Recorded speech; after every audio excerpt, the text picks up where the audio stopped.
Olá, meus queridos amigos. É com muita alegria que nós retornamos ao nosso canal para mais uma reflexão acerca da justiça humana e da justiça divina. Primeiramente, é importante a gente reconhecer que no mundo em que vivemos está tomado por guerras, por assassinatos, por feminicídios e uma série de crimes que chega como avalanche nas nossas vidas. Ontem mesmo, verificando um noticiário, observei que um marido havia matado a esposa de frente de uma criança. E isso nos chama muita atenção e, naturalmente, traz um clamor da sociedade que quer uma satisfação, uma punição. Só que o que temos que entender, na verdade, é que a justiça humana não tem poderes de fazer uma justiça plena, porque ela é uma justiça paliativa. Por que nós falamos isso? É porque na justiça humana não é possível reparar os erros cometidos. Porque para ser uma justiça verdadeira, ela teria que reparar o dano causado. E isso não ocorre, porque aquela pessoa que foi vítima de um homicídio, de um latrocínio ou de um feminicídio, não tem mais como voltar à vida. Então, qualquer medida que a justiça humana venha tomar, ela vem agir de maneira parcial. Por quê? Porque ela não é plena, não é integral, né, para reparar todos os danos causados.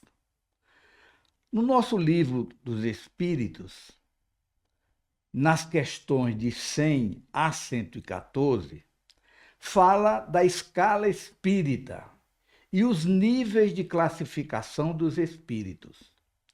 E nós estamos, na verdade, no nível 3, espíritos imperfeitos.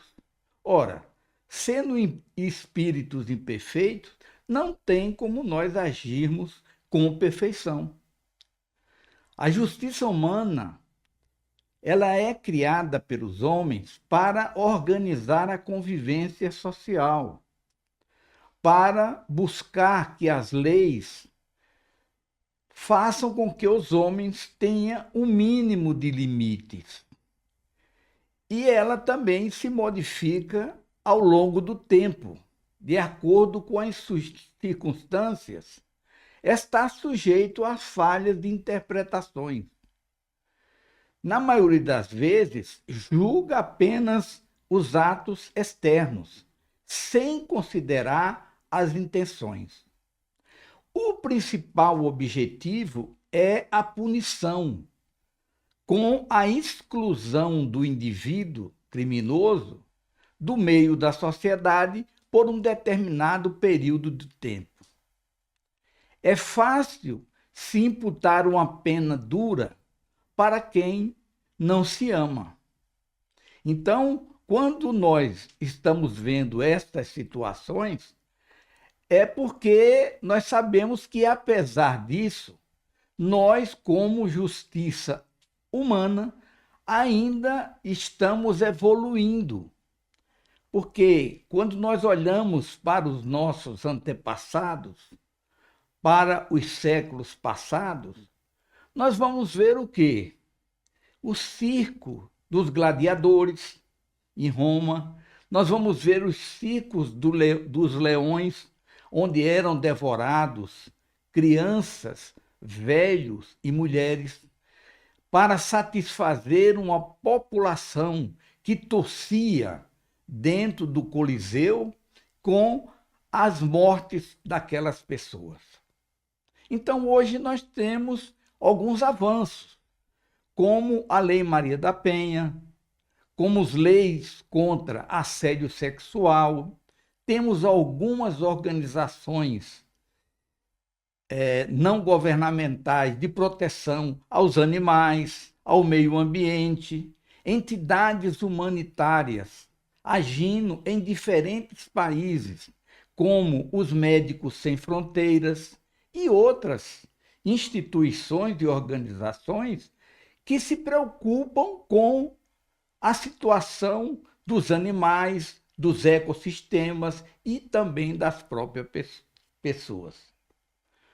Já a justiça divina, ela é perfeita, ela é imutável e é baseado em leis universais de Deus.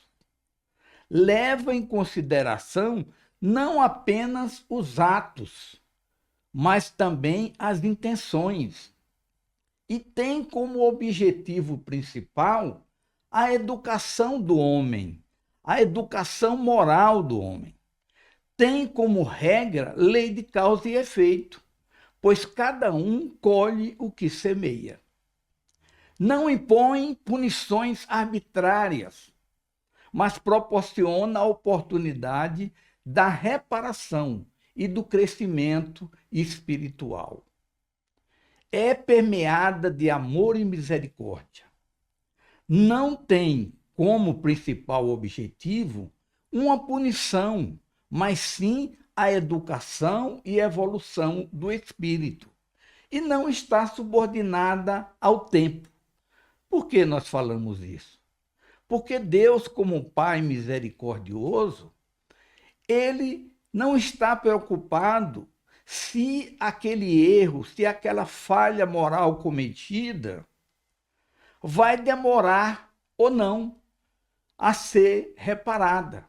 Porque existe toda uma eternidade do espírito. O espírito é imortal. Então ele tem condições de, se não ia usar agora do seu livre-arbítrio para corrigir os seus erros, ele tem toda a eternidade para fazê-lo. Outro detalhe importante: Deus ama a todos nós, ao criminoso como à vítima, ao verme como ao anjo. Ama tanto o passarinho que numa árvore canta, como a serpente que tenta comê-lo. Então é necessário que nós reconhecermos que a justiça humana, ela praticamente se baseia numa vingança do olho por olho. Já a justiça de Deus, a justiça divina, ela parte do princípio de que é necessário o arrependimento, a reparação e, por fim, a expiação. O arrependimento, por quê?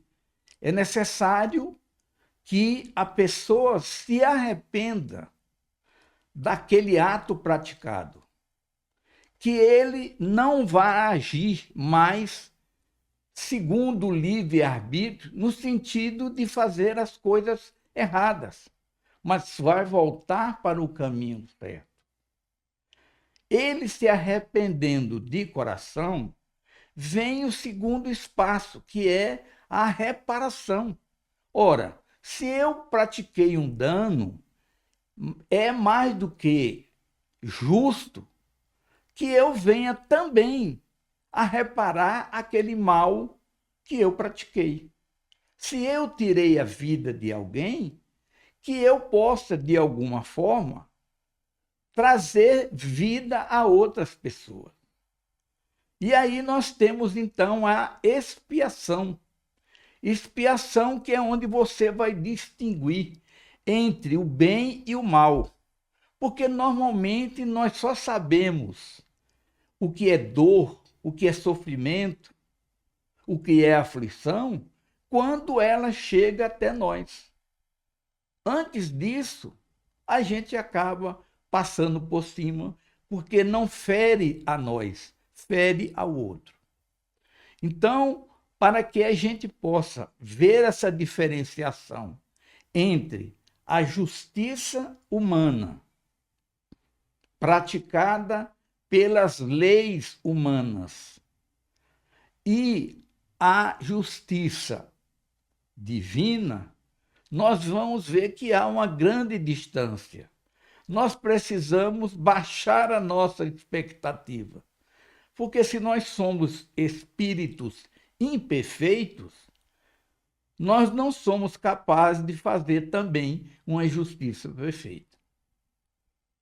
Só Deus, na sua misericórdia e bondade, é que é capaz de praticar a justiça divina, porque tem leis morais, leis espirituais que são imutáveis e capazes de reparar e educar aquele que saiu do caminho correto. Um grande abraço a todos e fiquem com Deus.